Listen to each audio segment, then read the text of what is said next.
Marcher avec Dieu, 41. L'obéissance. En tant que peuple de Dieu, en tant qu'enfant de Dieu, nous devons comprendre ce qui plaît le plus à Dieu. La Bible en parle de manière ferme et claire.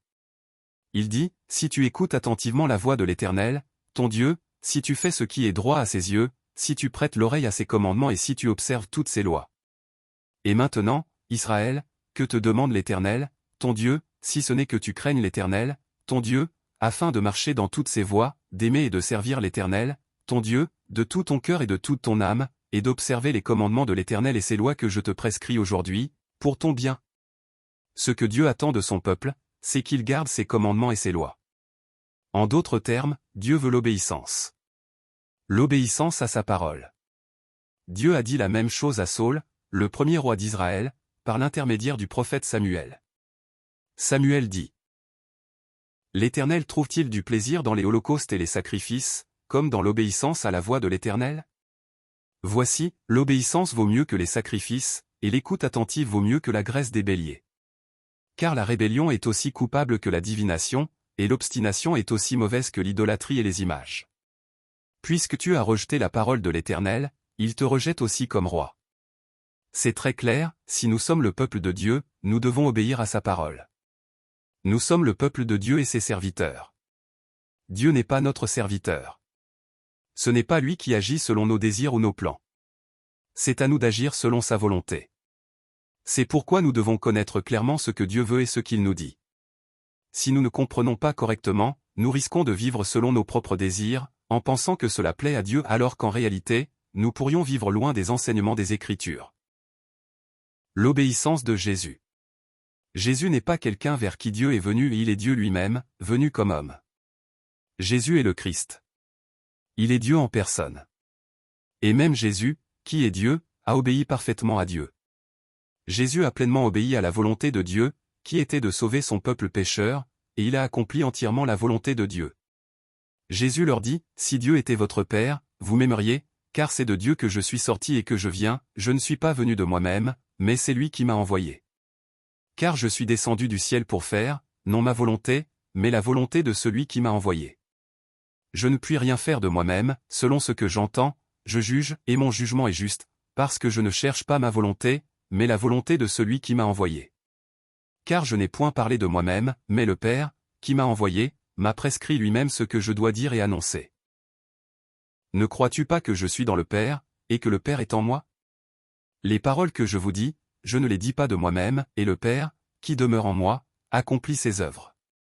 Ma doctrine n'est pas de moi, mais de celui qui m'a envoyé. Si Jésus, qui est Dieu, obéissait ainsi au Père, il est évident que nous aussi, en tant qu'enfants de Dieu, devons vivre dans l'obéissance envers lui. Comment devons-nous obéir? Obéir signifie suivre l'ordre tel qu'il a été donné.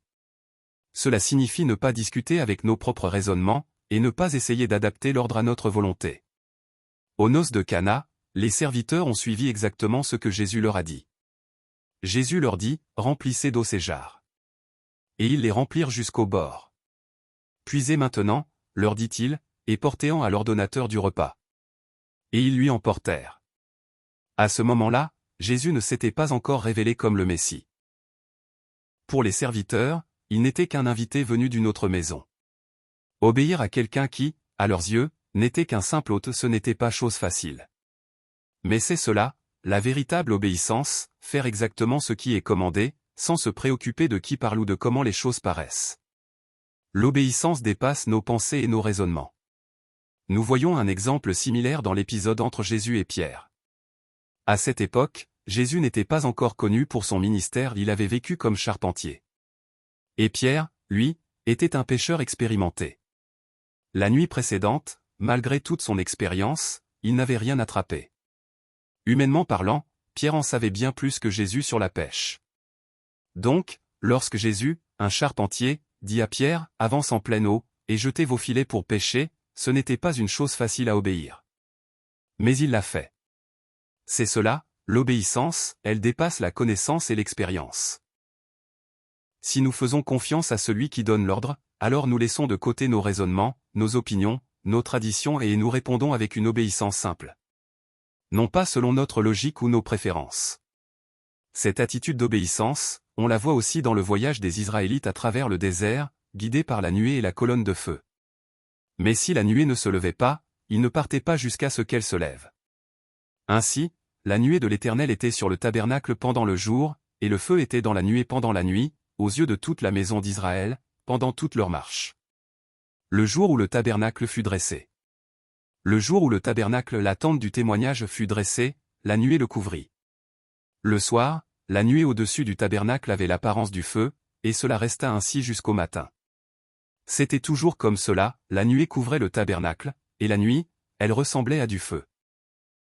Chaque fois que la nuée se levait au-dessus de la tente, les Israélites levaient le camp. Mais si la nuée ne se levait pas, ils restaient là où ils étaient et ne partaient pas. Les Israélites suivaient l'ordre de l'Éternel, que ce soit pour partir ou pour camper. Aussi longtemps que la nuée restait sur le tabernacle, ils restaient dans le camp. Quand la nuée restait longtemps, ils ne bougeaient pas jusqu'à ce que l'Éternel leur dise de partir. Quand elle restait seulement quelques jours, ils restaient ces jours-là, et ne partaient que lorsque Dieu leur en donnait l'ordre. Si la nuée restait du soir au matin et se levait le matin, ils partaient. Que ce soit de jour ou de nuit, chaque fois que la nuée se levait, ils partaient. Parfois, la nuée restait sur le tabernacle pendant 2 jours, 1 mois, ou même plus longtemps. Alors les Israélites restaient dans le camp et ne partaient pas. Mais lorsque la nuée se levait, ils partaient. Ainsi, ils campaient sur l'ordre de l'Éternel, et ils partaient sur l'ordre de l'Éternel. Ils obéissaient aux instructions de l'Éternel, transmises par Moïse. Le peuple d'Israël devait dépendre entièrement de la colonne de nuée. Si la nuée se levait, ils devaient partir. Si elle ne se levait pas, ils n'avaient pas le droit de bouger même s'ils pensaient qu'ils devaient le faire. Et même s'ils ne voulaient pas partir, lorsque la nuée se levait, ils devaient y aller. L'obéissance doit avoir cette posture. Nous ne pouvons pas choisir d'obéir seulement quand cela nous arrange, et refuser lorsque nous n'en avons pas envie. C'est pourquoi l'obéissance doit être totale. Elle doit être conforme à ce que Dieu a ordonné sans y ajouter, sans y changer quoi que ce soit. Nous devons suivre la parole de Dieu exactement telle qu'il la prononce, et marcher précisément dans le chemin qu'il trace. Voici comment tu la feras. L'arche aura 300 coudées de long, 50 de large et 30 de haut. Tu feras à l'arche un toit, que tu termineras à une coudée au-dessus, tu mettras une porte sur le côté de l'arche, et tu construiras un étage inférieur, un second et un troisième. Et moi, je vais faire venir le déluge d'eau sur la terre pour détruire toute chair ayant souffle de vie sous le ciel, tout ce qui est sur la terre périra. Mais j'établirai mon alliance avec toi, tu entreras dans l'arche, toi, tes fils, ta femme et les femmes de tes fils avec toi. Tu feras entrer dans l'arche 2 de chaque espèce d'être vivant, mâle et femelle, pour les garder en vie avec toi. 2 de chaque espèce d'oiseau, de bétail, et de tout ce qui rampe sur la terre viendront vers toi pour que tu les gardes en vie. Et toi, prends de toute nourriture que l'on mange et fais en provision pour toi et pour eux. Noé fit tout ce que Dieu lui avait ordonné. Noé fit tout ce que Dieu lui avait dit de faire.